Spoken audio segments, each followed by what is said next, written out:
کہا ہے کہ جب تم ان چاروں ماحولوں کو ٹھیک کرو گے تو تم مہاجر الی اللہ و رسول بن جاؤ گے. گھر کے ماحول کو خراب نہیں کرنا, سکول کے ماحول کو خراب نہیں کرنا, جال کے ماحول کو خراب نہیں کرنا, دوستی کے ماحول کو خراب نہیں کرنا.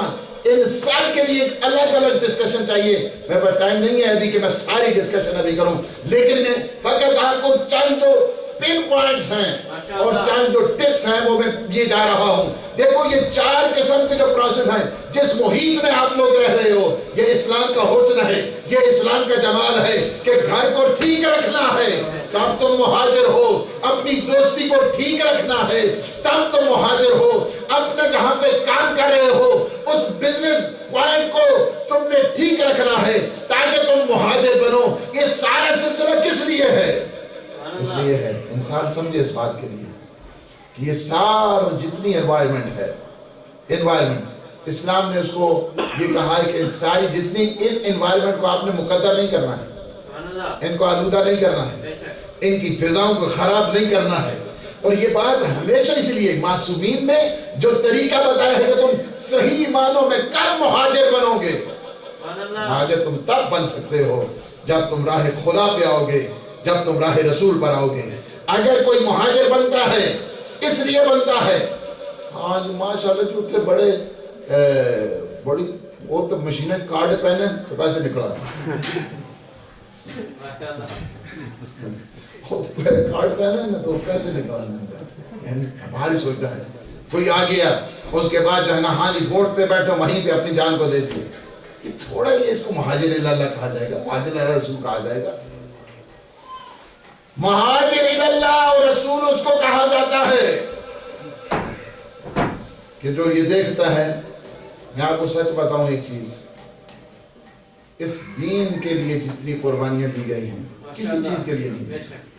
آج اگر ہم بیٹھے ہیں نا یہاں پہ بیٹھے ہیں یہ اسی طرح نہیں بیٹھے ہیں یہاں پہ. آپ اس زحمتوں کو دیکھیں, مشقتوں کو دیکھیں, قربانیوں کو دیکھیں, ایثار کو دیکھیں, اس سیکریفائس کو دیکھیں.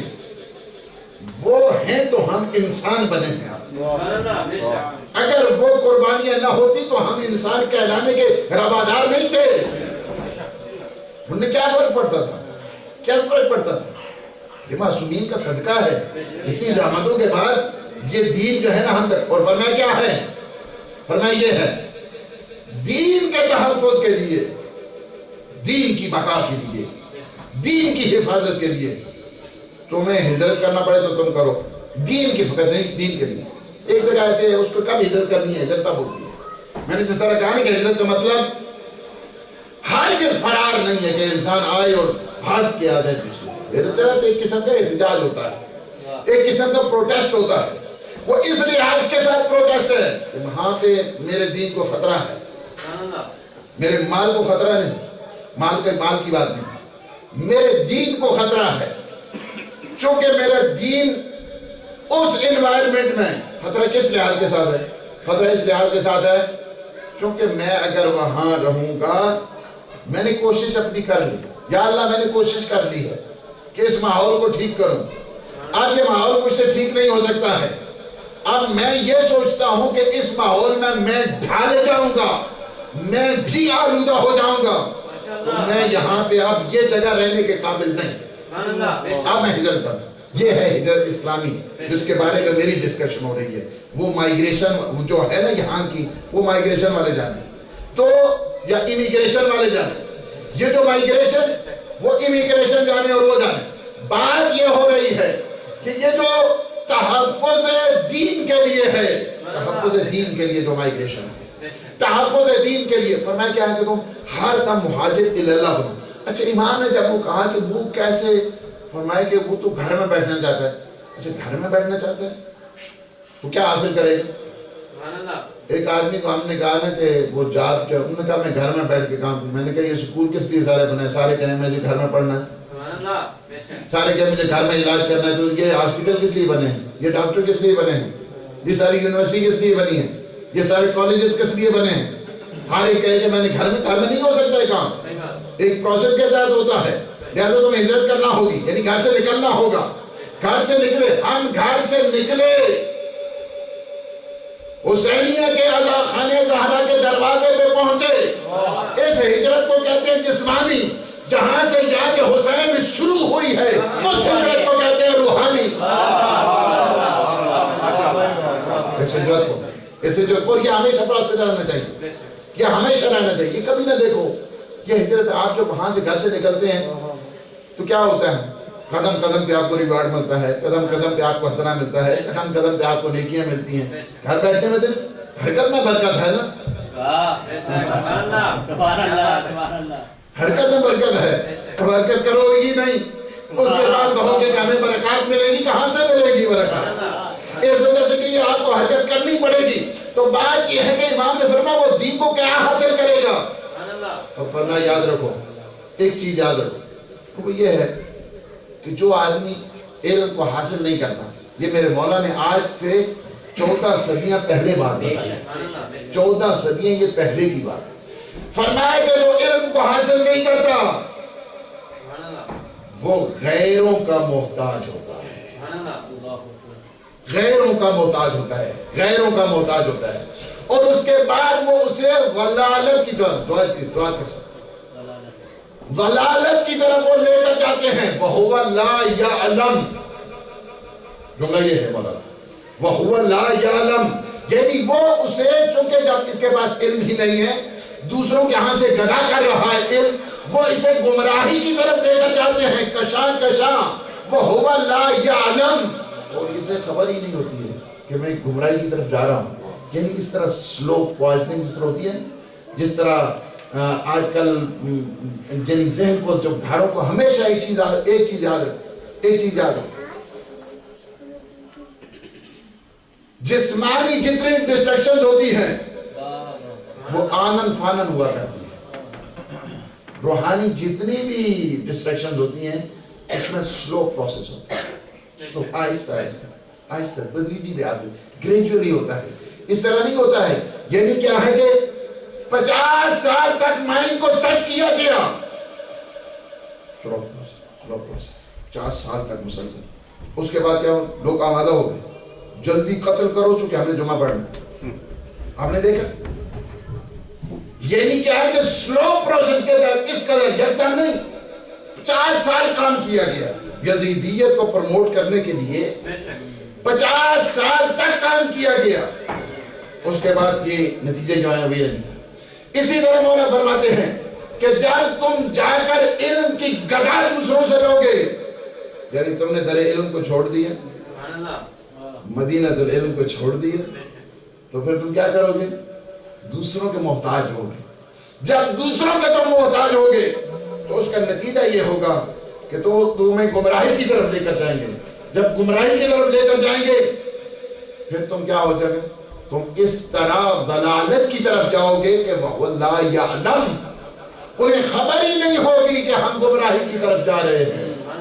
یعنی ہدایت کی انہیں خبر ہی نہیں ہوگی, انہیں حق کی خبر ہی نہیں ہوگی. یہ کیا مولا نے اس دور میں. تو میں یہ بات کر رہا تھا کہ دیکھیں یہ جو مہاجر ہے اللہ اور اللہ کے رسول کی طرف, سب سے پہلے اسے چاہیے کہ خود کرے ہجرت. اگر خود نہیں ہے نا ہجرت کی ہے تو اسے کوئی حق نہیں پہنچتا ہے کہ اپنے گھر والوں کو کہے ہاں جی ماشاءاللہ جی آپ راہ راست پہ آ جائیں. اور تم کیا ہو, تمہیں کیا حق پہنچتا ہے کہنے کو دوسروں کو؟ سب سے پہلے کیا کرنا ہے؟ خود اپنے آپ کو تیار کرنا ہے, اپنے آپ کی ٹریننگ کرنی ہے, اپنی خود تربیت کرنی ہے. اس کے بعد کیا ہے کہ پروسیس رکا نہیں. اس کے بعد یہ ہے کہ تم اپنے گھر والوں کی تربیت, گھر والوں کی تربیت بھی ہو گئی. آپ کیا کرنا ہے؟ آپ آ جاؤ معاشرے کی طرف, اب آ جاؤ اجتماع کی طرف, اب آ جاؤ سماج کی طرف, اب آ جاؤ سوسائٹی کی طرف, اب آ جاؤ کمیونٹی کی طرف. پھر کمیونٹی کو تبدیل کرنا شروع کرو. پہلی چیز یہ ہے کہ ہجرت کرو نفسانی اعتبار کے ساتھ, انفرادی اعتبار کے ساتھ. دوسری ہجرت یہ ہے کہ اپنے گھر والوں کو تیار کرو. تیسری ہجرت یہ ہے کہ آپ معاشرے کی طرف آگے بڑھو, اس وجہ سے کہ تم حسینی ہو, تم عدوی. یہی چیز, یہی پیغام دیا سارے کے سارے انبیاء. زحمتیں اتنی اٹھائیں, اتنی زحمتیں اٹھائیں. پیغمبر اسلام کی آپ زندگی کو دیکھیں, زندگی کو دیکھیں پیغمبر اسلام کی. سارے انبیاء سے شروع ہو جائے کہ انہوں نے اس پروسیس کے لیے کہ لوگوں کو ہجرت دینے کے لیے اگر سارے خود خوش ہوتے تھے سارے انبیاء. حضرت ابراہیم کا ہے انی مہاجر الی ربی، انی مہاجر الی ربی، میں اپنے رب کی طرف ہجرت کر رہا ہوں. یہ ہجرت باطنیہ ہے. یا انی ذاہب الی ربی، جس طرح باقی بات انبیاء نے کہا ہم جا رہے ہیں اپنے پروردگار کی طرف. تو کیا ہے کہ یہ تو انی مہاجر الی ربی، میں اپنے رب کی طرف ہجرت کر رہا ہوں. کتنی زحمتیں اٹھائی ہیں. حضرت ابراہیم کی زحمتیں آپ نے دیکھی ہیں. حضرت ابراہیم کے امتحانات دیکھیں. کس لیے تھے یہ سارے؟ دین کے لیے تھے، تحفظ دین کے لیے. پیغمبر اسلام پہ کتنی تہمتیں لگائی گئیں، کتنی الزام تراشیاں کی گئیں، کتنے مختلف قسم کے ڈراؤ دھمکاؤ کی پالیسی کی گئی، کتنی دھمکیاں دی گئی ہیں، لیکن ہر دم یہی تھا. فرمایا کہ اگر دائیں ہاتھ پہ سورج کو رکھ دیا جائے، بائیں ہاتھ پہ اگر چاند کو رکھ دیا جائے، پھر بھی میں اس توحید سے کبھی دروگردانی نہیں کروں گا. کیا ساری چیزیں کیا ہیں؟ یہ دین کے لیے تھی ساری. آپ اسی طرح چلتے ہیں امیر المومنین کے دور کو دیکھیں. یہ سارے کا سارا اتنی زحمت ہے. ایک زحمت کو آپ سن نہیں سکتے. بعض تاریخیں ایسی ہیں تاریخوں میں وہ عالم لوگ بھی ساری چیزیں نہیں بتاتے آپ لوگوں کو. اس کی وجہ یہ ہے کہ ہر چیز بتانے کی تھوڑی ہوتی ہے. ہر چیز تھوڑی ہوتی ہے کہ انسان اسٹیج کے اوپر بیان کرنا شروع کرے. اتنی زحمتیں، اتنی مشقتیں. جناب سیدہ کو دیکھیں، کس لیے تھا سارے؟ اتنی زحمتیں کس لیے تھی؟ کیا وہ معصومہ کو خبر نہیں تھی کہ یہ میں جب اس طرح قیام کروں گی تو اس کے بعد نتائج کیا ہونے والے ہیں؟ گھر کی کیا خبر ہوگی، دروازہ گرا دیں گے، یہ ہوگا. یہ ساری چیزیں پتہ تھی. ایسا نہیں کہ نہیں پتہ تھا، ساری چیزیں پتہ تھی. امیر المومنین کو خبر تھی یہ ساری چیزوں کی. آپ امیر المومنین کے بعد دیکھیں امام حسن مجتبیٰ کیا زندگی کس قدر مشقات کے ساتھ. یعنی ایمان کی جو اگر لائف سٹائل کو اگر آپ دیکھیں اور بغور مطالعہ کریں، جہاں پہ 40,000 ممبروں پر کہنا آسان ہے کہ کوئی ایسا فرد ہو کہ جس کے باپ کے خلاف جو ہے نا وہ 40,000 ممبر ایک نہیں ہے، ایک دفعہ نہیں، ہر جمعے کے، ہر جمعے پہ سب کیا جا رہا ہو. اور وہ سنتے پھر اس کے ساتھ شروع کرنا آسان کام نہیں ہوتا ہے. وہ کیا کہتے ہیں کہ تلوار کا جو زخم ہے نا وہ مندمل ہو جاتا ہے، لیکن زبان والا نہیں ہوتا ہے. زبان کے ساتھ اس طرح کاٹا گیا. سارے سنتے تھے. کیا ہے؟ تحفظ دین ہے، اس دین کی حفاظت کی. اور آپ نے دیکھا پوری کی پوری زندگی امام حسن مجتبیٰ کی پوری زندگی ریاضت والی زندگی، پوری زندگی ریاضت کے ساتھ گزری.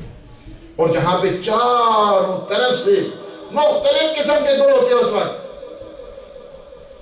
یعنی ہمیں یہ بھی چاہیے کہ ہم اپنے معصومین کی جو زندگی ہے نا سیرت، اسے خبر ہونی چاہیے ہمیں. اگر ہمیں خبر ہو اپنے معصومین کی زندگی کے تو ہم ہر دور کا مقابلہ اچھے انداز کے ساتھ کر سکتے ہیں. کیا ہوگا کہ 4 قسم کے گروپ تھے اس میں ایسے گروپ تھے جس کو معاویہ نے بعد میں ٹرین کیا تھا کہ درہم و دینار 1,00,000 درہم دیتے تھے کہ تم فقط جائیں پروپیگنڈا کرو. مثلا آپ یہ دیکھیں جھوٹی جو تاریخیں، اس وجہ سے کہ اللہ نے ایک خاص کرم کیا ہوا ہے. پتہ ہے جو اس مکتب کا مخالف ہوتا ہے نا اہل بیت کا، اس کے لیے اللہ نے ایک خاص انتظام کیا ہوا ہے. اس کے لیے کہ وہ مخبوط الحواس ہوا کرتا ہے، اس کے دماغ ٹھکانے نہیں ہوتا. کسی نے کہا جی وہ 50 شادیاں کی ہیں، اچھا ٹھیک ہے 50 شادی کی، یہ جو 1,00,000 درہم لے لو، تو انہوں نے بڑی خبر دی ہے. دوسرے نے کہا نہیں 150 شادی کی ہے امام حسن، اچھا 150 یہ لو 2,00,000 تم لے لو. تیسرا آیا اس نے کہا نہیں 250 کی ہے، اس نے کہا ہاں یہ 4-5 لاکھ لے لو.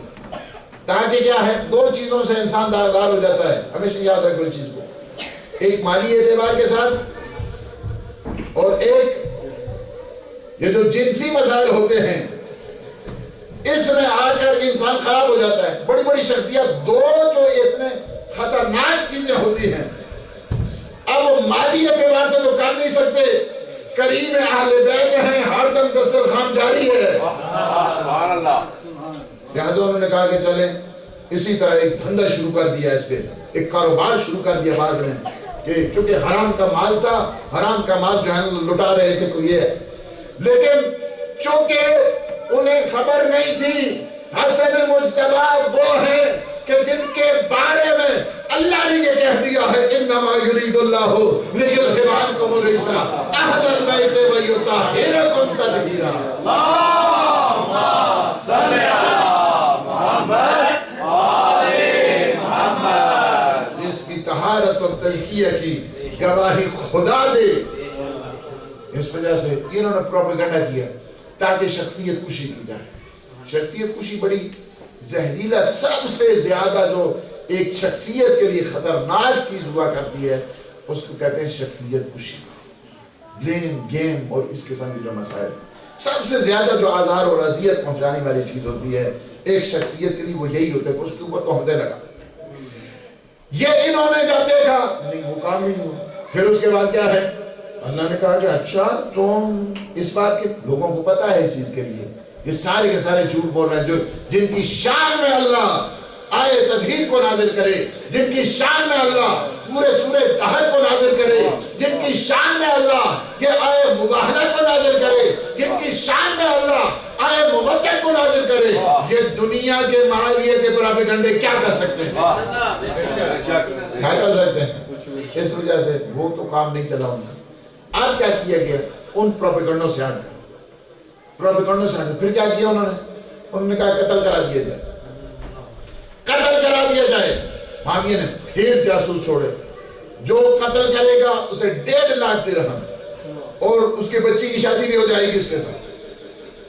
اس طرح لوگ پھرتے تھے اسی طرح کہ کہیں سے وہ اتنا پیسہ مل جائے گا اور پھر معاویہ کی بچی کے ساتھ شادی بھی ہو جائے گی. جرنیلی کی بھی اسے آفر تھی. اس قسم اس انوائرمنٹ میں امام حسن مجتبی نے زندگی کی. اب اس کے بعد ایک گروہ تھا جس گروہ کا نام ہے ہمارا گروہ. اس دوران یہ بھی تھا، یعنی یہ سارے مخالفین گروپ تھے، یہ سارے اہل بیت کے مخالف گروہ ہیں. ہمارا کا گروپ ہے، مذبذبین کا گروہ ہے، یعنی دیکھتے تھے کس طرف رخ جا رہا ہے. جو ادھر ہوتے تھے جس کو پاکستانی آپ کی اصطلاح میں لوٹے کہتے ہیں، یہ اس قسم کے لوگ تھے.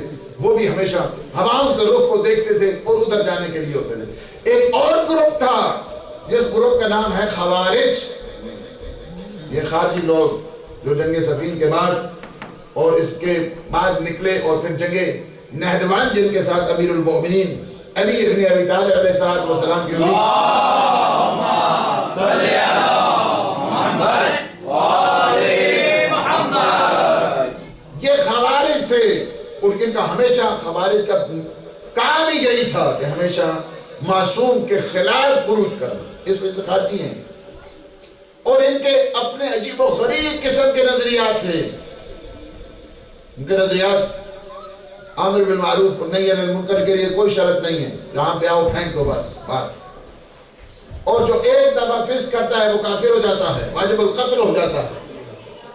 اس قسم کے ان کے ریجڈ جو ویوز تھے جس کی وجہ سے ہر حکومت خائف تھی اس دوران. اسی کے بعد اس کے مقابلے میں بنو امیہ نے ایک گروپ تیار کی اس خارجیوں کے مقابلے میں جس کو کہتے ہیں مرجئہ. مرجئہ وہ گروہ ہے کہ جس میں کہتے ہیں بس او جی ایک دفعہ ایمان آ جائے نا کافی، عمل شمل کی کوئی لوڑ نہیں، عمل کی کوئی ضرورت نہیں ہے عمل کی. اس کو کہتے ہیں مرجئہ، یعنی فقط نام کہہ دو بڑے مومن ہیں، عمل کی نہیں، عمل کی کوئی ضرورت نہیں، عمل کی کوئی ضرورت. انہوں نے کہا کہ جب عمل کی ضرورت نہیں تو ہماری جو جتنی گورنمنٹس ہیں، جتنی حکومتیں ہیں اسٹیبلش رہیں گے. چونکہ لوگ کہیں گے کہ ہمیں کیا ضرورت ہے اس کے وہ کیا کرتے ہیں کیا نہیں، ساری چیزیں تقدیر لکھی مانتی. ہاں جی ماشاءاللہ خیری و شری من اللہ تعالی، ساری چیزیں جو ہے نا وہ کیا ہے خدا کی طرف سے، یہ خیر بھی اسی کی طرف اور شر بھی اسی کی طرف سے ہے. لہٰذا یہ سارا یہ کیا ہے، یہ بنو امیہ کی سازش. تو کیا تھے خارجی لوگ بھی اس دوران علی الاعلان کام کر رہے تھے عصمت کے مقابلے میں اور معصومین کے مقابلے میں، اس مرتبہ اہل بیت کے مقابلے میں، آپ دیکھیں گے اتنے بڑے بڑے جو گروپ تھے اس دوران دین کو سہارا دینا، اور امیر المومنین کی شہادت کے بعد یہ حسن مجتبیٰ کا صدقہ ہے کہ جو آج آپ یہاں بیٹھے۔ اور امام نے اس دوران وہ شرطیں لگا کر معاویہ کو یہ بتا دیا، فرمایا کہ معاویہ قرآن و سنت پہ عمل کرے گا، یعنی دنیا آنے والی نسلوں کو بتا دیا 14 صدیوں کے بعد کہ معاویہ نہ قرآن پہ عمل کرتا تھا نہ سنت پہ عمل کرتا تھا۔ پھر یہ شرطوں میں موجود ہے کہ معاویہ شیعان حیدر کرار ہیں، ان کا قتل عام نہیں کرے گا، یعنی جو شیعوں کا قتل عام کرتا تھا وہ معاویہ ہے، اور آج جو کرتے ہیں وہ نسل معاویہ ہیں۔ حسینیت زندہ باد، حسینیت زندہ باد، یزیدیت مردہ باد، یزیدیت مردہ باد، نعرہ حیدری۔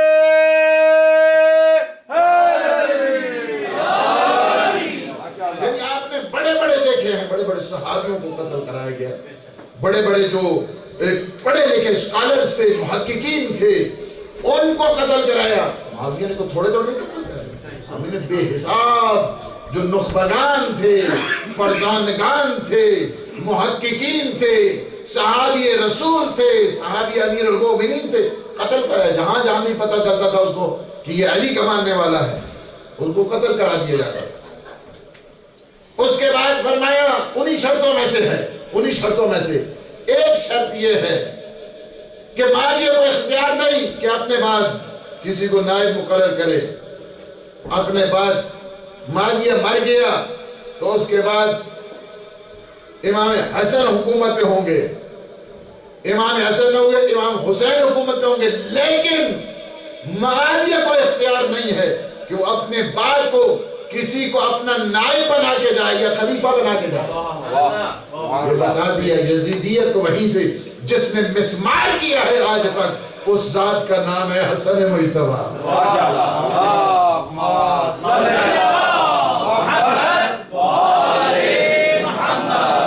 یعنی ان شرائط میں سے اسی وجہ سے شرائط جتنی 10 قریب جو شرائط تھی، اس کے بعد سائن ہو گئے، سائن معاویہ نے کیے کہ ہم اس پہ عمل کریں گے، ہم عمل کریں گے، لیکن عمل نہیں کیا گیا۔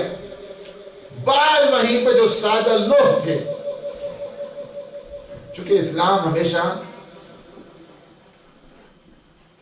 یہ جو ظاہربین لوگ ہوتے ہیں نا، سادے ماشاءاللہ، یہ اسی حساب کے ساتھ جس طرح پیغمبر نے وہاں پہ صلح کرائی، جب صلح کی نا، صلح حدیبیہ ہوئی، تو بعض نے کہا آج جتنا نبوت پہ شک ہوا ہے نا زندگی میں نہیں ہوا، آج جتنا شک نبوت پہ ہوا ہے زندگی میں نہیں ہوا تھا۔ امام نے بھی جب صلح کی تو اسی مینٹیلٹی کے لوگ بھی تھے۔ اور اس کے بعد آپ دیکھیں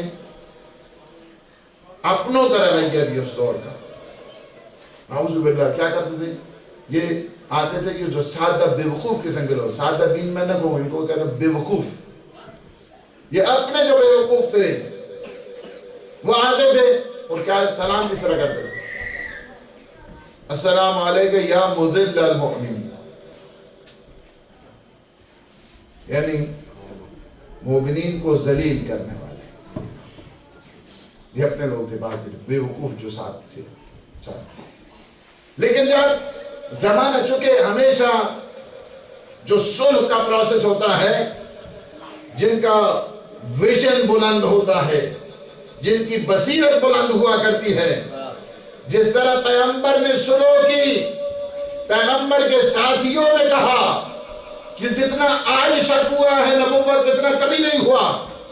کچھ ٹائم کے بعد 2 سال ہی نہیں گزرے تھے کہ انہوں نے کہا نہیں ہماری تو بہت بڑی غلطی تھی، بہت بڑی ہم نے غلطی کی، ہم تو معذرت چاہتے ہیں۔ اس وجہ سے کہ چونکہ صلح کے جو حقائق اور دقائق ہیں معصوم بہتر جانتا ہے، اسی وجہ سے میرے مولانا نے ایک جملہ کہہ کے سارے پروسیس میں چونکہ کافی ٹائم ہو گیا، ایک جملہ کہہ کے میرے مولانا فرماتے ہیں میں اگر سلو نہ کر رہی آپ سب کے لیے، یہ آپ سب کے لیے جملہ ہے، فرمایا اگر میں سلو نہ کرتا روئے زمین پر کوئی ایک شیعہ نہیں ملتا تھا. صلوات بر محمد وآل محمد.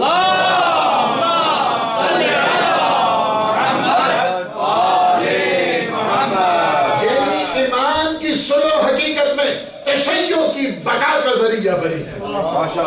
آج آپ دیکھ رہے ہیں کہ حسینیہ میں یا خانہ زہرا میں یہ اجتماع ہے، یہ سب کیا ہے؟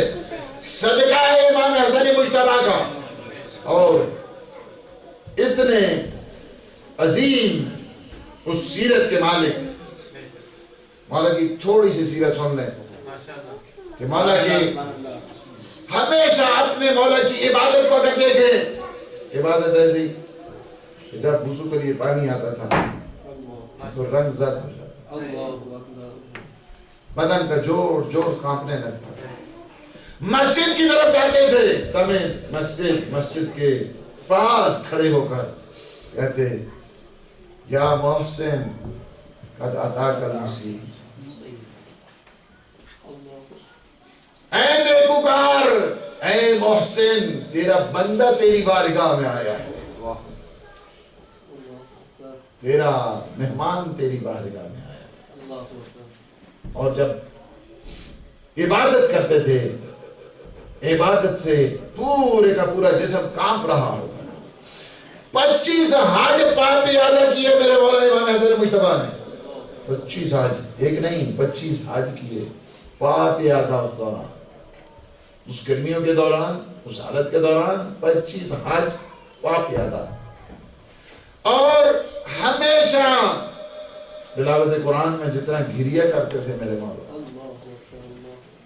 شب کے ہنگام میں گریہ، قائم اللیل صائم النہار، مولا کی وہ عبادت. اور پھر شان کریمی یہ ہے مولا کی، یہ بھی سن لیں مولا کی جو شان کریمی ہے. صحابت کے یہ منزل ہے کہ ایک آدمی آتا ہے، آ کر کہتا ہے مولا میرے دشمن نے گھیر لیا ہے. امام فرماتے کون سا میرا دشمن ہے؟ کہا یہ فقر و فاقہ ہے. فوراً فرمایا غلام کو کہ گھر میں جو کچھ بھی ہے 4000 درہم حوالے کیا. فرمایا تیرا دشمن تجھے گھیرے گا نہیں، جب بھی یہ دشمن تیرے پاس ہے حسن مجتبیٰ کو خبر کرنا. یہ امام حسن مجتبیٰ کا ہے. کوئی بھی سائل گھر سے واپس نہیں جاتا تھا. ایک آدمی آیا، روایت میں یہ ہے اس نے پہچانا نہیں امام علیہ السلام کو مسجد میں.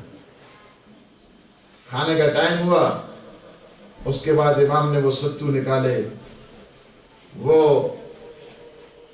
جو روٹیاں ہیں خشک کہ جنہیں زانووں کے ساتھ توڑا جاتا تھا. جب اس تھیلی کو کھولا، تھیلی کے اوپر مہر لگی ہوئی تھی. اس کے بعد اسے بھی کہا کہ آپ بھی کھائیں. اس نے تو 1-2 لقمے لیے، کہا کہ مجھ سے کھایا نہیں جاتا. اور ایک جملہ کہا، اسے ابھی تک خبر نہیں کون ہے.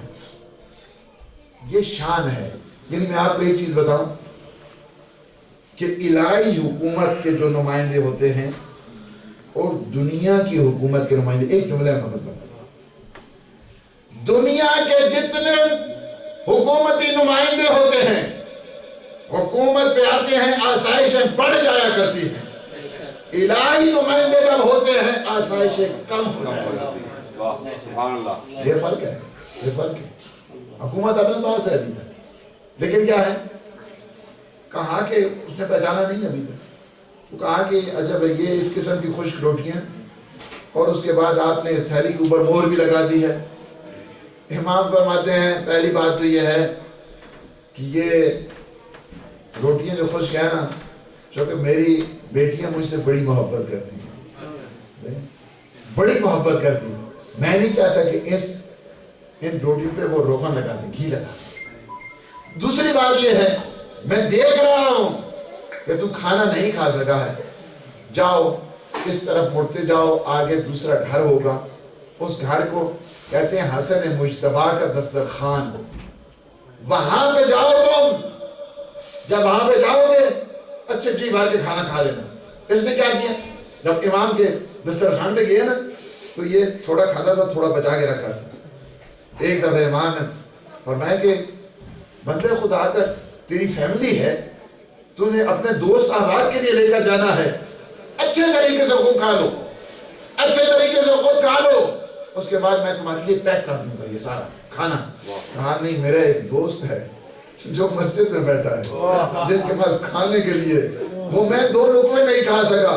فرمایا وہ میرے بابا علی ہیں, یہ سارا صدقہ امام علی کا ہے کہ جو آج آپ یہاں کھا رہے ہیں. خود اس طرح کھاتے تھے. اور یہ سارا آپ دیکھ رہے ہیں نظام کہ جو امام حسن مجتبی کا ہے, کریم اہل بیت کہتے ہیں, اس قدر کریم کہ کوئی بھی در میں آئے خالی نہیں جاتا تھا. اور آج ہم ہیں کریم اہل بیت کی بارگاہ میں. روایات بہت عظیم ہیں کہ جب بھی آتے تھے, حتیٰ کہ جو بھی آتا تھا, سائل بھی آتا تھا. ایک دفعہ کہتے ہیں ایک آدمی آیا, کہا کہ مولا اولاد نہیں ہو رہی ہے. اور میں اچھا اس طرح کرو نا کہ تم ہر روز 600 دفعہ استغفار پڑھا کرو, استغفار زیادہ سے زیادہ پڑھا کرو. پہلے سال بچہ ہوا, دوسرے سال 10 بچے ہو گئے. معاویہ نے جب پوچھا کہ کیا وجہ ہے, تمہارے ہاں تو اولاد نہیں ہوتی تھی. کہا یہ میرے مولا امام حسن مجتبی کا صدقہ ہے.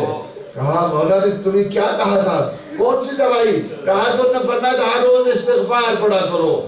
استغفار میں پڑھنا شروع کر دیا. کہا ذرا مولا سے جا کر پوچھ کے آؤ استغفار کا بچوں سے کیا ربط ہے. تو کہا کہ آپ کو پتہ نہیں, میرے مولا نے فرمایا قرآن کی کیا آیتیں نہیں پڑھی ہے, سورہ نوح کو نہیں پڑھا ہے, استغفروا ربکم انہ کان غفارا, کہ تم استغفار کیا کرو, وہ تمہیں بیٹے دے گا, تمہیں مال دے گا, تمہیں اولاد دے گا, تمہیں رزق دے گا, تمہیں روزی دے گا. یہی چیز تھی. اتنا عظیم کرم والا امام جب معاویہ سے برداشت نہیں ہوا, اس وجہ سے کہتے ہیں کہ اس نے منتخب کیا افراد کو زہر کے لیے. ایک کہتے ہیں واقعہ, آپ نے بھی اپنی کتاب زینب عالیہ میں اس کو پورا مفصل لکھا ہے, وصال شیرازی کے ان اشعار کو, لیکن یہاں پہ میں آپ کو 2-3 شعر سناؤں گا. ایک یہ ہے, وصال شیرازی بڑا مشہور شاعر ہے, بڑا مشہور شاعر, بڑا مشہور خطان, بڑا مشہور قاتل قرآن ہے.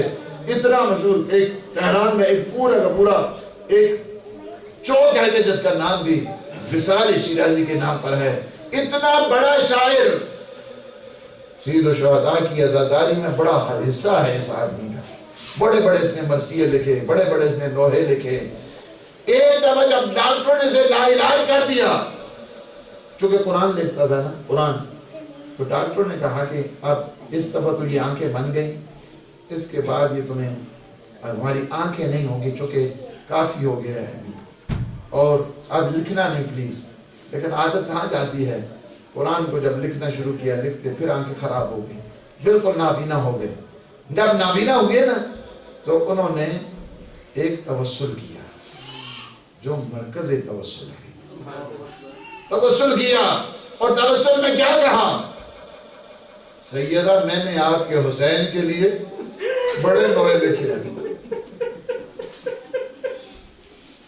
میں نے آپ کے حسین کے لیے بڑے مرثیے لکھے ہیں, میں نے آپ کے حسین کے لیے بڑی عزاداری کی ہے. میری آنکھیں جواب دے گئی, مجھے آپ سے آنکھیں چاہیے. کہتے ہیں منظر سامنے آ گیا, 5 تن پاک موجود ہے, ایسے میں پیغمبر فرماتے ہیں بیٹی وصال شیرازی دے, تجھ سے کوئی چیز مانگی ہے, تجھ سے آنکھیں مانگی ہے. میری آقا زادی نے فرمایا مجھے پتا ہے وصال شیرازی نے مجھ سے آنکھوں کی التجا کی ہے, لیکن میں وصال شیرازی سے ایک بات کہتی ہوں, وہ یہ ہے کہ میرے حسین کے لیے تو بڑے مرثیے لکھے, میرے حسن مجتبی کے لیے تم مرثیے آپ لکھو, میں تمہیں آنکھیں دے دوں گی. آئے وصال شیرازی کا قلم اٹھا اور اس کے بعد ان نے لکھنا شروع کیا. پہلا جملہ یہ لکھا, در تاب رات دشت طلب کر دو لالکار, مولا کا جسم زہر ملنے کے بعد بل کا رادہ چل ہو گئی تھی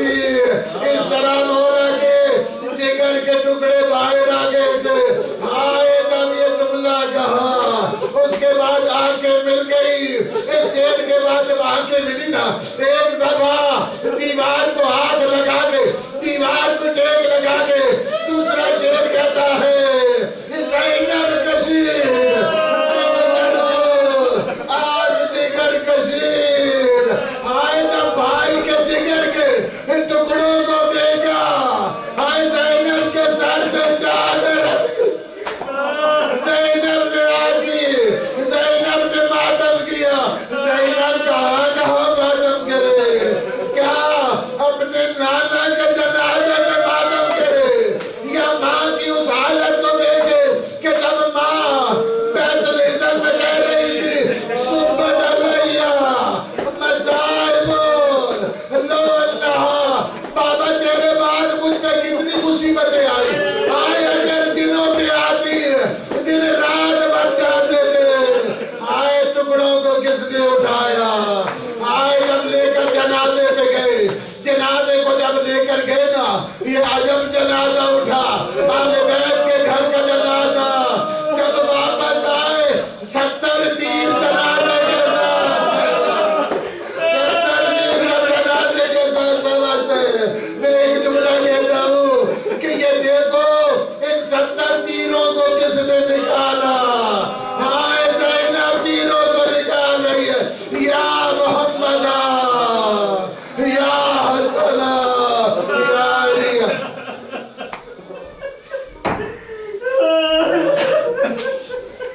خدایا بحق محمد و آل محمد ہماری اس عبادت کو اپنی بارگاہ میں خدایا بحق محمد و آل محمد ہمارے جتنے مومنین مومنات تشریف لائے ہیں حاجات رکھتے ہیں پروردگار باب الحوائج کے سب کے حوائج شریف کو خدایا بحق محمد و آل محمد ہمارے جتنے مومنین مومنات اگر کسی مصیبت میں گرفتار ہیں کوئی پریشانی میں مبتلا ہیں پروردگار تو ان سے مصیبتوں کو ان پریشانیوں کو پروردگار ان سے محفوظ فرما خدایا بحق محمد و آل محمد کی عزا و تعزیت ہماری آخرت کا سرمایہ کرا خاتون جنت کو ہم سب پہ راضی اور خوش خدایا بحق محمد و آل محمد ہمارے جتنے مومنین مومنات مرحوم ہو چکے ہیں عزاداران سید الشہداء شہداء عزیز